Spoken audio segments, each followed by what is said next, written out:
Let's go, it's time, Shri Rahul Gandhi!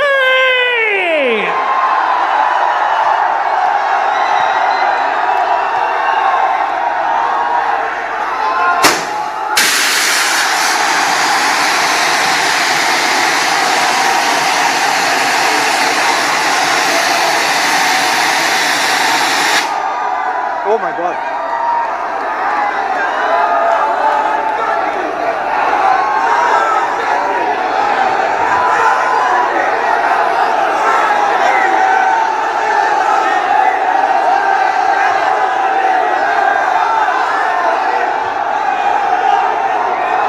कितना प्यार करते हो और जोर से बताओ आवाज के साथ, come on.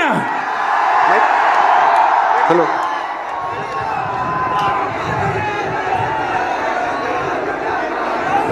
good evening. How is everybody? All well?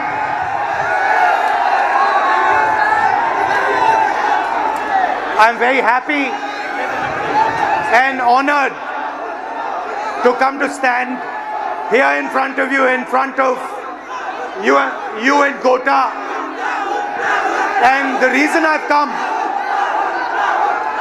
I want to make absolutely crystal clear that this is not a political meeting. This is a meeting about you, about the young people who are struggling to get a future. I will not say the words BJP, Congress, politics, elections. They will not come out of my mouth this evening. This evening is about you. It is about what you're facing. It is about the challenges that you're dealing with every single day.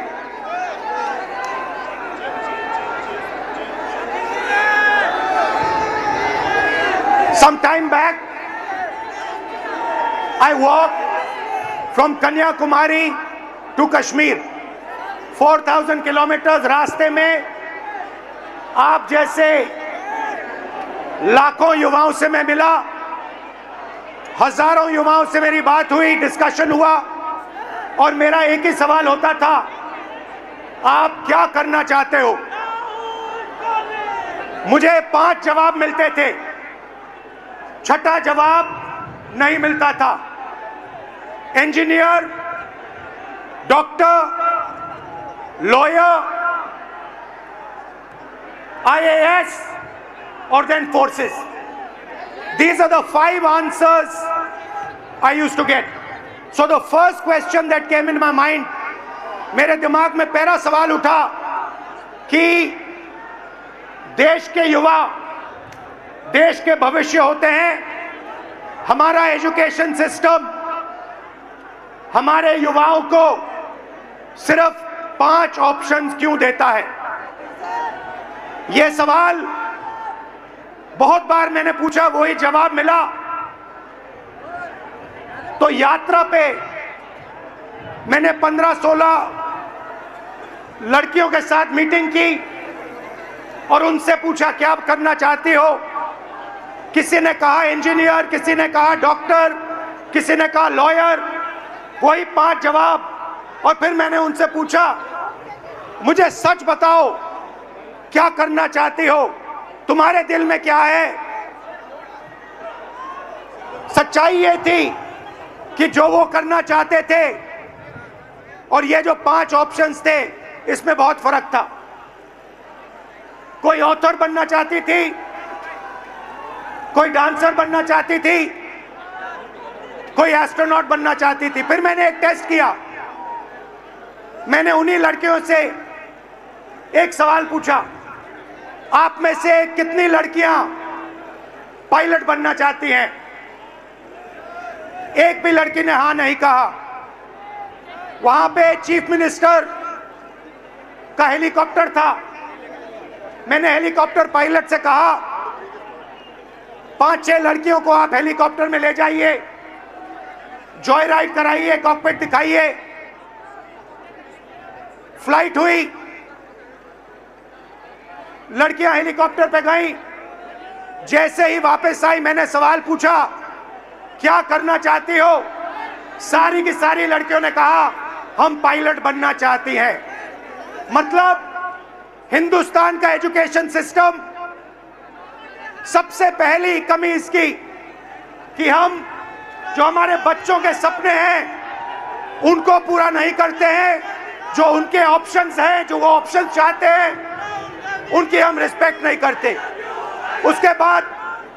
उसके बाद यात्रा के बाद मैंने education system के बारे में और थोड़ा सोचना शुरू किया। सवाल उठे। दूसरा सवाल, पब्लिक सेक्टर एजुकेशन सिस्टम क्यों खत्म हुआ और प्राइवेट सेक्टर का जो एजुकेशन सिस्टम है ये इतना महंगा क्यों है? और फिर कुछ दिन पहले मैंने अखबार खोला और मुझे यह दिखाई दिया, sorry, young people are India's future. Every one of you is unique and talented. India succeeds if you succeed, and India has a duty to protect every single young Indian person, every single student. खैर, कुछ दिन पहले मैंने अखबार खोला और मुझे यह दिखा अखबार में, पता नहीं आपने ये चिट्ठी देखी है या नहीं देखी है? देखिए आपने ये चिट्ठी? ये आकांक्षा ने ये चिट्ठी अपने माता पिता को लिखी। आकांक्षा आज हमारे साथ नहीं है। आकांक्षा ने सुसाइड किया, मगर ये 15 सेकंड आप इस चिट्ठी को अच्छी तरह पढ़िए।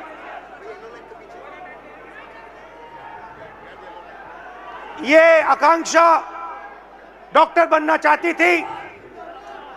इनके पिता से कुछ दिन पहले मेरी बात हुई। पैरालाइज्ड हैं, कर्ज लिया। आकांक्षा का नीट का पेपर लीक हुआ और आकांक्षा कहती है, लास्ट लाइन में आपके लिए पढ़ूंगा, सॉरी मम्मी पापा, मैंने सब बर्बाद कर दिया आप दोनों का। मैंने सब बर्बाद कर दिया आप दोनों का। सच्चाई ये है कि ये आकांक्षा की गलती नहीं थी। ये आकांक्षा के माता पिता की गलती नहीं थी। ये एजुकेशन सिस्टम की गलती थी। हिंदुस्तान का एजुकेशन सिस्टम अपने बच्चों को प्रेशराइज करता है, स्ट्रेस देता है, दबाता है, कुचलता है, और ये देश के लिए सही नहीं है। मैं चाहता हूं कि हम सब एक साथ मिलकर we work together to ensure that no other student, no student in this crowd, no student in this country ever feels what this young lady felt, ever feels the desire to kill themselves. That is what this meeting is about. This meeting is not a political meeting. It is about discussing India's education system, what is wrong with India's education system, what needs to be corrected in India's education system. Whatever I'm going to present here is based on data, and I'm absolutely sure, 100% sure, that every single political party, every single leader in India will accept what we are saying here. There is nothing in this presentation that anybody in India will not accept. Every single student will accept what I'm going to say here because it is the truth, 100% the truth. Next. This dot, ये जो बिंदु है, This dot represents one student. On this screen, this dot represents one student. There are about 3,000 students in this meeting. I want a student who's studying for NEET, student who's studying for UPSC, student who's studying for IIT to come to the stage.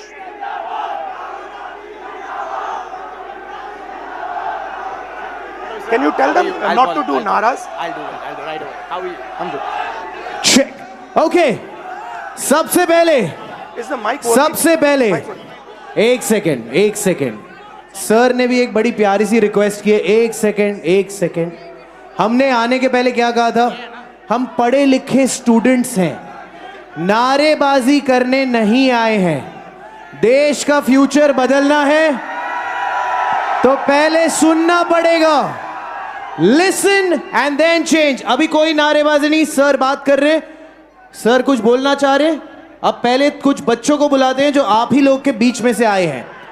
आपके नजदीक कोई नारेबाजी करे तो बोलो ठीक है भाई 5 मिनट बात करना, अभी रुक जाओ। Let me call upon sir, we have some kids who would like to come up and want to share their stories with you. So ये randomly हमने select किया था, इनका enthusiasm देख के we have Soumya Meena, Sania Gupta, Himanshu Dangi, Hanshvi and Zishan Alam. Please join us on stage, guys. Please join us. Hello. Nice to see you. Thank you, sir. Hello. Nice to see you. What's your name? Soumya. Himanshu. No, I said. Hello, sir. Come.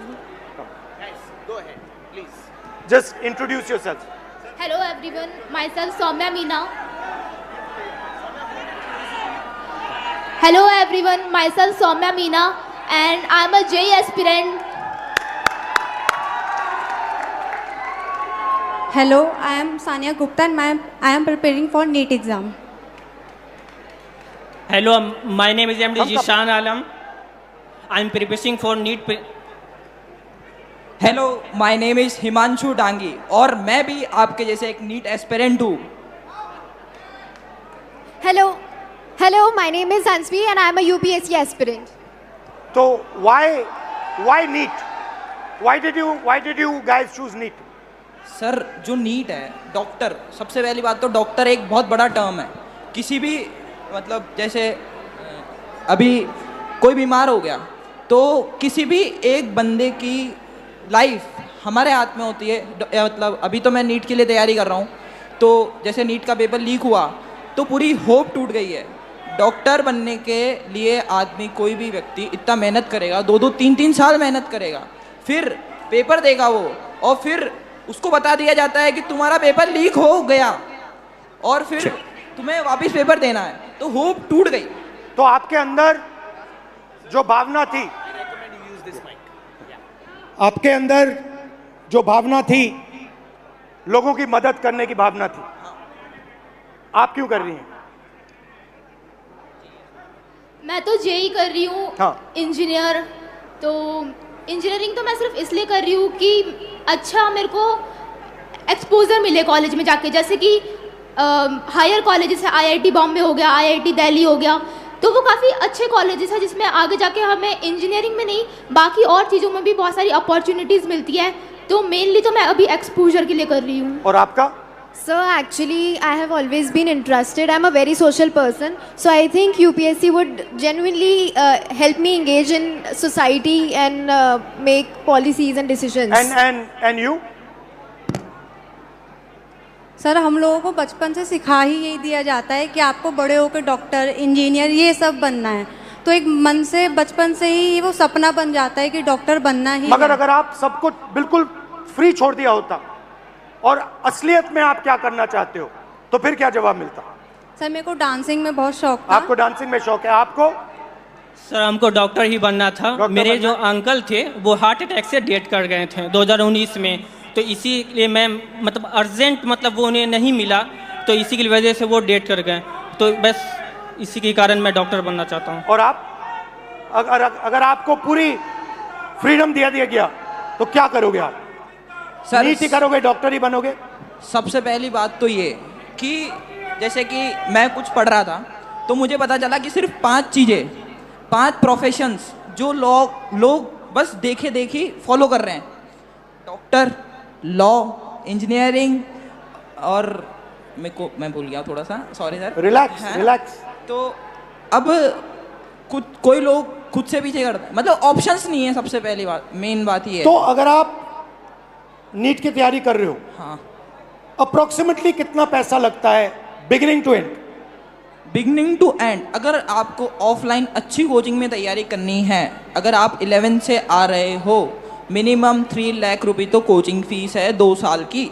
फिर उसके अलावा hostel fees 10,000 रुपये minimum monthly, room मतलब जिसमें खाना वाना सब आ गया।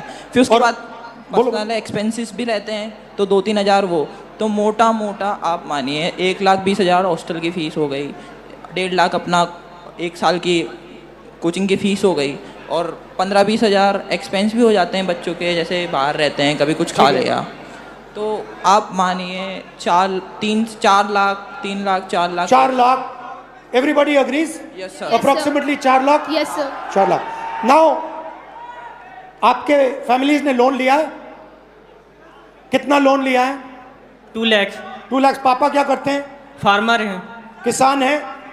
2 लाख का लोन लेना आपके लिए आसान था, फैमिली के लिए आसान था? आसान तो मिडिल क्लास के लिए नहीं रहता है, मगर एफोर्ड करना ही पड़ता है। कंपलसरी है? कंपलसरी। अगर लोन नहीं लेंगे तो आगे सिस्टम में नहीं जा सकते हैं। आपकी फैमिली ने लोन लिया?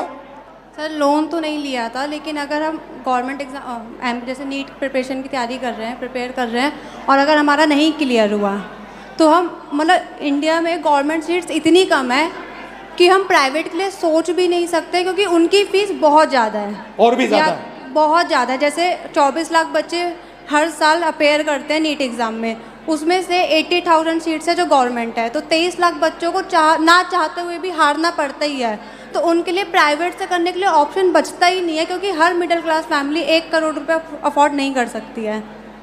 तो पैसा आपके जेब से? हाँ। Yes sir. आपके फैमिली के जेब से? Yes sir. रिस्क आपका? Yes sir. डैमेज हुआ तो आपका? Yes sir. रिवॉर्ड की बात करते हैं, सक्सेस को डिफाइन करते हैं। यूपीएससी चांसेस क्या है? Real actual chances, if I say to you, ठीक है, you are a brilliant girl, brilliant student, what do you think your chances of becoming an IAS officer actually are? Sir, no matter how much brilliant a student is, but I think chances are still 1 out of 100. 1 out of 100? Exactly, 0.01%. She's saying IAS officer chances approximately 1 out of 100. What about IIT? What do you think are the chances? IIT में जाने का क्या chance है? Sir, 16 lakh students are appearing almost for IIT JEE, and if we consider NIT, triple IT. No, IIT, because Okay. you want IAS, you want IIT, IIT. you want NEET, doctor. Yes, sir. So IIT, you want to go in there, you want to be an IIT graduate. What are your actual chances? Do you think, what are you actually facing? Sir, if we consider only IIT, then there are 0.1 chances. Good Small IITs. chances. Yes, sir. Low chances, okay? Very low And chances. NEET? Sir NEET में 22 लाख बच्चे exam देते हैं, और लगभग 1 लाख बच्चों का selection होता है। 1 लाख से कम ही है, 1 लाख तो मैं बता रहा हूँ ज़्यादा। तो सर ये क्या जिम्मेदारी है, ऐसे हम कैसे होगा सर? तो यहाँ पे अप्रोक्सीमेटली 3,000 लोग हैं, अप्रोक्सीमेटली, थोड़े ज़्यादा आ गए हैं, बट हमने 3,000 का कैलकुलेट किया था, ठीक है? 3,000 में से IAS के कितने बनेंगे? 1। 3,000 में से वो जो कोने में एक डॉट है ऊपर, 1 person out of this whole function, इस पूरे फंक्शन में से एक व्यक्ति, सिर्फ एक व्यक्ति IAS में जा सकता है। इस पूरी भीड़ में से आईआईटी में कितने जाएंगे? सर आईआईटी में भी ज़्यादा सीटें तो नहीं है, एक 30। या 2 इस पूरी भीड़ में से, सकते हैं। इस पूरी की पूरी भीड़ में से 30 लोग, सिर्फ 30 लोग, मतलब यहां पे जो खड़े हैं वो आईआईटी में जाएंगे। और नीट का दिखा दीजिए, 180 लोग 3000 में से, इस पूरी भीड़ में से 180 लोग नीट में डॉक्टर बनेंगे। These are the odds you are actually facing. You are facing 1 in 3000. You are facing 30 in 3000. You are facing 118 in 3000. And this group of people, these are the best that we have. So you are not competing with ineffective, incompetent people. You are competing with the best in the country, and these are your odds. I think this is a crime. I think this is an insult to every single young person in this country.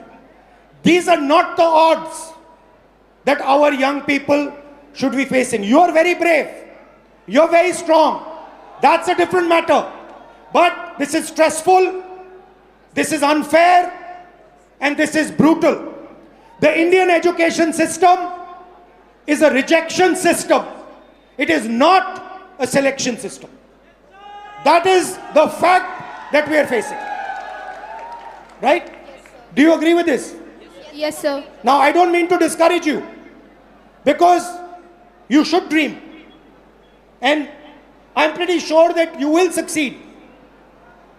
Right? But what I want to tell this country is that you are facing extremely difficult odds. That is why we had the tragedy that we had. This is not the type of stress that we should be putting our children under. And that is really the main message I want to give in this meeting. First message, we are causing too much pain, too much stress, too much unhappiness to our future generation. Second message, we are only allowing them to do 5 things. We are not allowing her to become a dancer. We are not allowing him to become an astronaut. We are not allowing her to do something she's passionate about. Now the question arises, why is India only asking its children to do 5 things? And the answer to that question is money. The answer to that question is money. Because the system के पैसे सिर्फ इन 5 रास्तों से बनते हैं. यह मैं आपको नीट का उदाहरण देना चाहता हूं. देखिए इसको. आप ये नीट का एग्जाम ले रहे हो. थोड़ा इस साइड आ जाओ so crowd can see. This is the NEET exam. And this figure is an insult to this country. This is a crime. Now let me explain. मैं समझाता हूं ये क्या है. इसको आप समझिए. नीट में 22 लाख स्टूडेंट्स एग्जाम लेते हैं. 22 लाख स्टूडेंट्स एग्जाम लेते हैं नीट का. उनकी फैमिलीज में से, आपकी फैमिली में से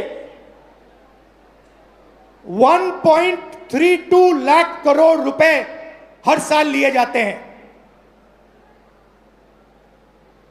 1,32,000 करोड़ रुपए 22 लाख परिवारों के जेब में से खींचा जाता है. भाई और बहनों, जितना पैसा एक साल में ये 22 लाख लोग देते हैं, उतना ही पैसा हिंदुस्तान की सरकार अपने पूरे के पूरे एजुकेशन बजट में डालती है। 22 लाख लोग एक एग्जाम के लिए एक साल में उतना पैसा देते हैं जितना हिंदुस्तान की सरकार अपने पूरे के पूरे एजुकेशन बजट में डालती है। आप सोचिए इसके बारे में। बट बात यहां नहीं रुकती, बात इससे बहुत आगे जाती है। यह देखिए, 5 सबसे बड़े एग्जाम, यह आपका सपना है। यहां पे जो भी युवा आए हैं, यह आपका सपना है। SSC, UPSC, RRB, JEE, NEET, these are your dreams. 2 crore students take SSC, 5 lakh students UPSC, 3.58 crore students RRB, 15 lakh students JEE, 22 lakh students NEET. Most of the people who take these exams, most of them will not go through.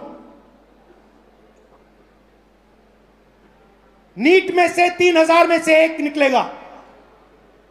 JEE, UPSC आपका मैंने दिखाया, UPSC में से एक व्यक्ति निकलेगा, sorry, NEET में से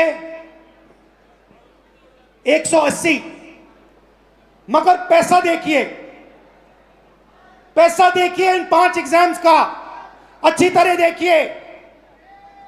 5 exams, Gen Z families, 3.5 lakh crore रुपया आपके जेब में से निकलता है, आपके परिवारों के जेब में से निकलता है, लोन से निकलता है, दर्द से, दुख से निकलता है।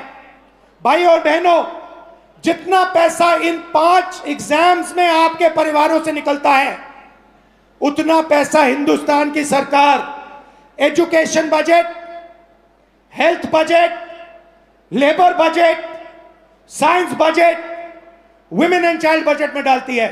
मतलब 5 मिनिस्ट्रीज का पैसा, बजट का पैसा हर साल इन एग्जाम्स के माध्यम से आपके परिवारों के जेब से निकाला जाता है। और फिर उसके बाद आपको कहा जाता है कि दरवाजा बंद है, आप आईआईटी में नहीं घुसे, आप नीट में नहीं घुसे, आप आरआरबी में नहीं घुस पाए। यह हिंदुस्तान की एजुकेशन सिस्टम की रियलिटी है।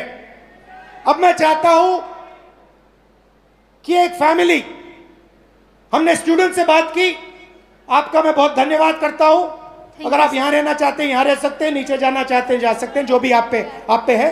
यहां रहना चाहते हैं यहां रहिए। और एक फैमिली, एक परिवार, आइए। Alright, so हमारे पास यहाँ पर फैमिली के मेंबर्स भी आए हुए हैं। We'd like to invite on stage Bhavna Mahawar, please, and उनके parents Naresh Kumar Mahawar and Parvati Mahawar, please join us on stage. परिवार को थोड़ा स्वागत हो जाए तालियों के साथ। Come on guys, हम सबकी कहानी है ये। हेलो, नमस्कार, कैसे हैं? नमस्कार, कैसे हैं आप? कब? Mike, can we have a mike? Come आओ। थोड़ा 2 मिनट परिचय, यहां जाए। हेलो सर, मैं नरेश कुमार महावर। मैं एक प्राइवेट सेक्टर से मेडिकल होलसेल मार्केट में जॉब करता हूं। ये मेरी गुड़िया है, यूपीएससी करना चाहती है, पर आज का जो सिस्टम है बहुत गड़बड़ है। और मैं चाहता हूं उसको मजबूत करने के लिए राहुल जी सर जो भी नया कदम उठाना चाहे हम उसके साथ हैं। मगर आप एक बात बताइए। जी सर।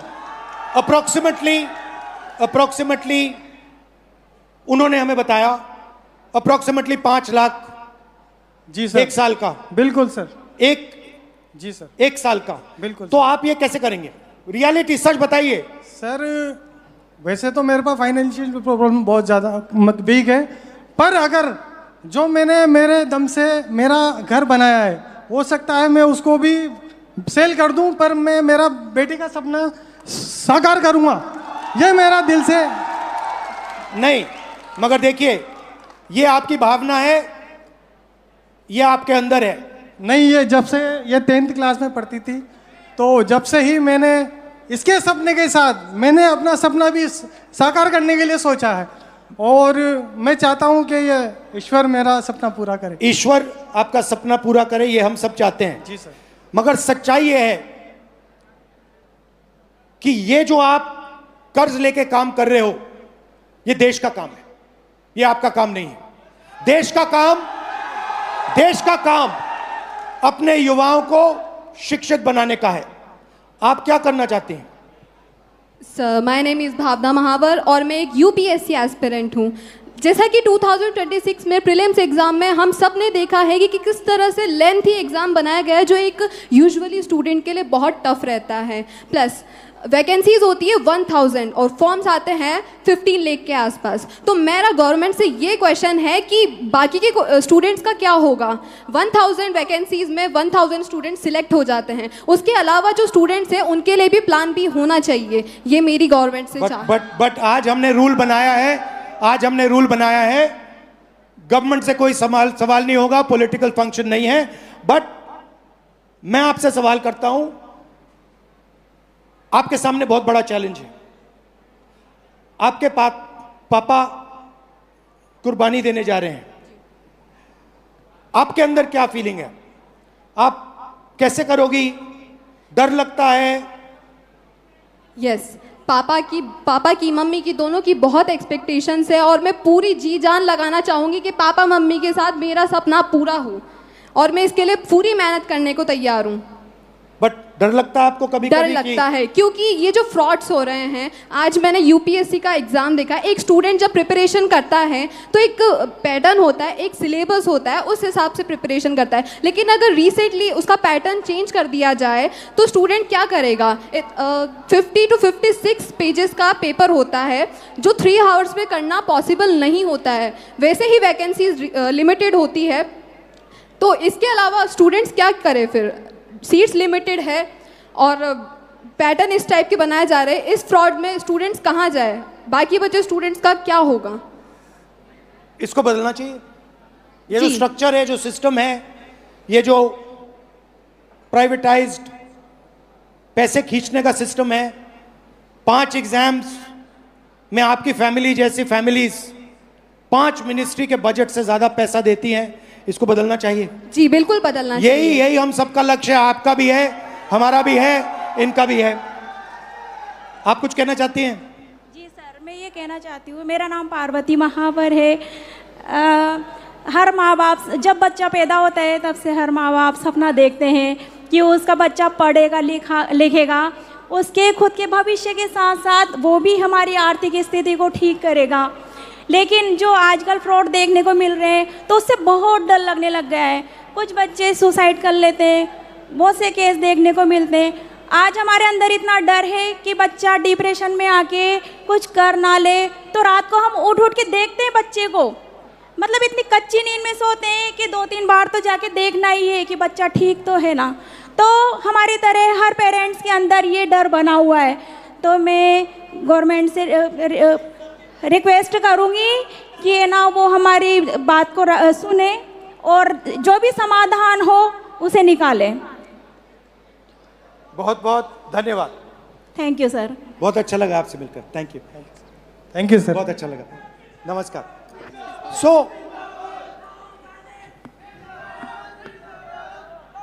तो ये थैंक यू। तो ये है हिंदुस्तान का एजुकेशन सिस्टम। इसको देखिए अच्छी तरह। India's education system is a extortion machine, ये आपसे पैसे लेने का सिस्टम है, ये सिर्फ शिक्षा देने का सिस्टम नहीं है, ये एग्जाम के बेसिस पर आपसे लाखों करोड़ रुपए छीनने का सिस्टम है। थोड़ा सा मैं आपको इसके बारे में बताता हूं। यहां पे सारे के सारे लोग इस सिस्टम से निकले हैं। Public schools, public sector education Hindustan में ना के बराबर है, खत्म कर दिया गया है। वहां पे आपको टूटा हुआ पब्लिक स्कूल दिख रहा है। यहां पे प्राइवेट स्कूल है, आप प्राइवेट स्कूल में गए, आपको प्राइवेट स्कूल ने कहा कि देखिए हम ठीक से अपना काम नहीं कर सकते हैं, आपको ट्यूशन की जरूरत होगी। प्राइवेट स्कूल में आपने पैसा दिया, ट्यूशन में आपने पैसा दिया, और फिर एग्जाम्स आए, सीबीएसई एग्जाम हुआ। आपने अभी देखा होगा सीबीएसई एग्जाम में करेक्शंस में प्रॉब्लम्स आई। उसके बाद आप आगे बढ़े, कॉलेज की ओर गए, कॉलेज में फिर से रीवैल्यूएशन हुआ। कॉलेज में आप गए, कॉलेज आपसे कहता है ठहरिए, हम अपना काम ठीक से नहीं कर सकते हैं, आपको कोचिंग की जरूरत होगी। आपसे पैसा फिर से कॉलेज जाने में लगता है, कोचिंग देने में लगता है, स्कूल में यूनिफॉर्म बनाने में लगता है, हॉस्टल का लगता है, और फिर आप आते हैं सबसे बड़ी दीवार के सामने।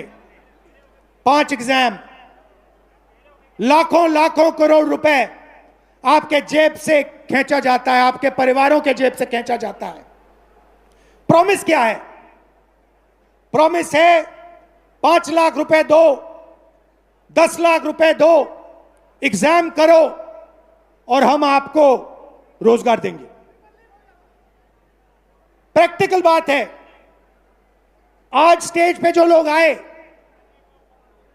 वो अपने बच्चों को आईआईटी, आईएएस, आईपीएस क्यों भेजना चाहते हैं, इंजीनियर क्यों बनाना चाहते हैं?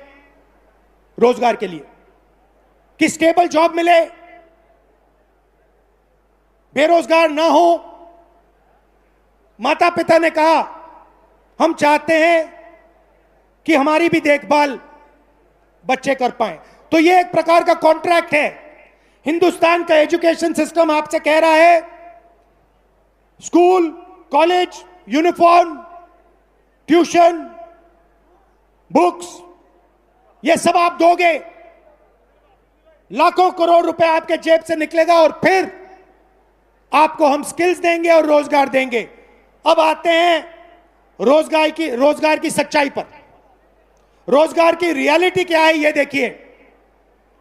इस सिस्टम में, और इस बात को अच्छी तरह समझिए, इस सिस्टम में अगर 1000 बच्चे जाते हैं, घुसते हैं, तो 1000 में से सिर्फ 12 बच्चों को, अच्छी तरह सुनिए, 1000 बच्चों में से सिर्फ 12 बच्चों को रोजगार,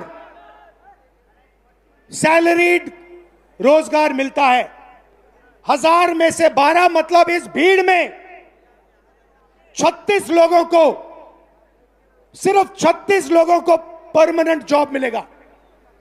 दूसरे नंबर देखिए, तकरीबन 300 लोग बेरोजगार रहेंगे, वो काम नहीं करेंगे, उनके लिए कर्जा, नशा,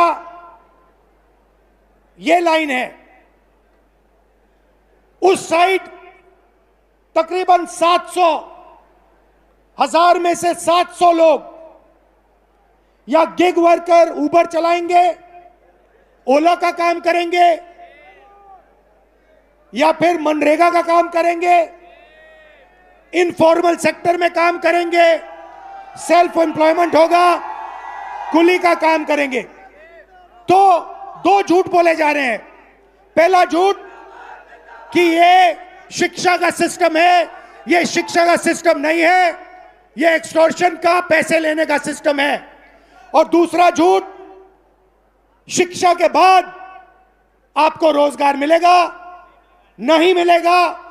1000 में से 12, इस भीड़ में से 36 लोगों को, सिर्फ 36 लोगों को ग्रेजुएट सैलरीड जॉब मिलेगा। और ये सुनिए, सबसे मजेदार आंकड़ा सुनिए, यहां पे आईआईटी जो ग्रेजुएट्स आए, सॉरी जो आईआईटी का एग्जाम ले रहे हैं, ये सुनिए, हिंदुस्तान में 100 इंजीनियर्स में से आज, अगर हिंदुस्तान में से इंजीनियर्स को आप देखें तो 100 इंजीनियर्स में से 80 इंजीनियर्स बेरोजगार हैं। तो हमारा कहना क्या है, हम अभी आज राजनीतिक बात नहीं कर रहा हूं, मैं हिंदुस्तान के भविष्य की बात कर रहा हूं, आपके भविष्य की बात कर रहा हूं, आपके फ्यूचर की बात कर रहा हूं, देश के फ्यूचर की बात कर रहा हूं। हमें इस सिस्टम को बदलना होगा, हमें इस सिस्टम को बदलना होगा और इस सिस्टम को ठीक करना होगा। शिक्षा के सिस्टम का क्या मतलब होता है? The education system we want allows you, every single Indian, to dream big. जो भी आपका सपना है, बड़ा से बड़ा सपना, वो आपको देखना चाहिए। एजुकेशन सिस्टम का दूसरा काम, जो भी आपका सपना है उसे पूरा करने का काम हिंदुस्तान के एजुकेशन सिस्टम का होना चाहिए। और तीसरी बात, सबसे जरूरी बात, आपका सपना पूरा करना मगर लोएस्ट कॉस्ट पे, बिना आपके जेब से लाखों करोड़ रुपए छीनने के से करना चाहिए। ऐसा सिस्टम हम चाहते हैं, इसलिए हमने ये पहली मीटिंग की है। आपका मैं दिल से धन्यवाद करना चाहता हूं, आपके सुझाव चाहता हूं, आपके ओपिनियन चाहता हूं, आपका इनपुट चाहता हूं। ये मूवमेंट है, इसकी शुरुआत है, आप मूवमेंट को ज्वाइन कीजिए, हमें बताइए किस प्रकार से हम इस सिस्टम को बदलें, क्या आपका ओपिनियन है, क्या रास्ता हिंदुस्तान को लेना चाहिए। दिल से आपका धन्यवाद कहना चाहता हूं और फिर से याद दिलाना चाहता हूं, एजुकेशन सिस्टम हिंदुस्तान के सबसे गरीब मिडिल क्लास लोग से एक एग्जाम के लिए उतना पैसा छीनता है जितना एजुकेशन बजट है, और 5 एग्जाम्स के लिए उतना पैसा छीनता है जितनी 5 बड़ी मिनिस्ट्रियों को बजट मिलता है। ये शर्मदायक है और इसको बदलना होगा। आप सबको दिल से बहुत बहुत धन्यवाद, नमस्कार, जय Hind. I'd like to thank everybody, especially Kota. Kota is the nervous system of India, education system. I'm proud of everyone who works in Kota. I'm proud of all the students. I wish you all the best. I hope you do really well in life. Thank you very much for having me. Namaskar. Thank you, sir. Thank you, sir. Thank you, sir. But before you leave, sir, before you leave, first of all, एक बार जोरदार तालियां हो जाए, आवाज हो जाए sir के लिए, come on. सर, छोटी सी गुस्ताखी करेंगे, हम यूथ हैं, हमारी आप जानते हैं डिमांड से थोड़ी ज्यादा ही होती है, थोड़ी सी ज्यादा है कि नहीं, बनता है कि नहीं अपना। सर, जाने के पहले अगर हम सबके साथ एक सेल्फी हो जाती तो मजा ही आ जाता सर। एक सेल्फी अगर हो जाती, सर आप पहले ले लीजिए। Oh, thank you sir. Okay everyone, let's go. You wanna bend down? So Yeah, we'll bend down.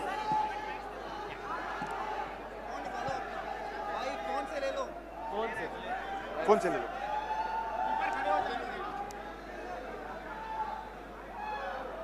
I think you should spin it around and take it so it's It will be a big one, big wide one. You want to do one? No, that's fine. Yeah? You want to do one? You just have to press the side button. Yeah. Oops. I'll do it. The other way. Back. Yeah. Yes. Thank you. And sir, also once again, as we said, Did you like it? we love it. We love it, sir. All the best. And before that, before you leave, sir, 21st is the NEET exams. If you can wish all our dear friends. Best of luck to everybody for the NEET exam. I hope you all do well and serve India. Thank you. Love you. Thank you, sir. And this is from the youth, a shake hand and a high five to you, sir. We love you. Thank you so much, sir. Thank you. Everybody make some noise for Shri Rahul Gandhi.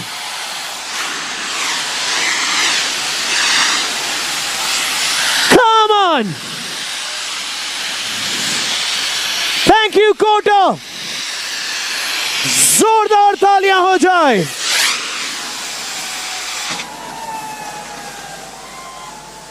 Thank you so much, Kota. To all the students, to everybody. ये हुई ना बात, ये हुई ना बात. बोलो भारत माता की.